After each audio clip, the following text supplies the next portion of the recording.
It's lotus repotting time. And when the nights start staying around 50 degrees Fahrenheit, it's time to do this before they start growing. So this is something you carry out once every other year. To begin with, you're going to remove last year's old growth. You can do this in the fall after frost, but I just let it go and let nature take its course.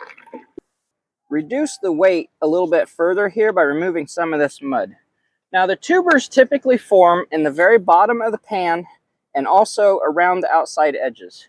So as long as you carefully skim off the top of the soil like this and not plunging your spade deep in or going around the outside edges of the pan, you should be fine and safe from hitting any of your tubers. I am going to tip it so that the water can drain from the mud. There it is. Loosen it up with just this garden nozzle on the jet setting. Flip it. This is the tuber with feeder roots at the node, and then here you have this year's new leaf shoots coming on. You want to be careful not to break these off. This is the terminal bud right here at the end of the tuber, where it has put up this new growth. It's upside down right now. This would be growing up because I flipped the tub. Do not want to damage that.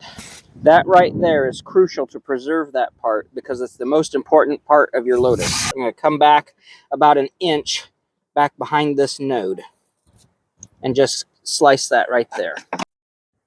And there we have a really nice division. The pot is emptied out, and I have here just regular topsoil. This is clay soil just from the garden. It's not potting soil. You don't want to use potting soil because potting soil is usually a peat-based medium and it has perlite. All of that will float. So you want a nice, good, heavy clay topsoil. The general rule is that if it can grow grass and weeds in the lawn, it's perfectly capable soil of growing lotus. I'm going to put the root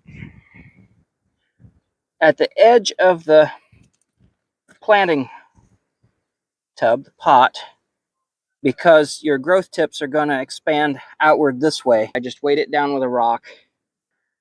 This growth tip here and here should be just barely out of the water. You can raise the water level as the leaves begin to float. And don't fertilize it with pond tabs with humates until you have your first standing leaf, not your floating leaf, but a first standing leaf.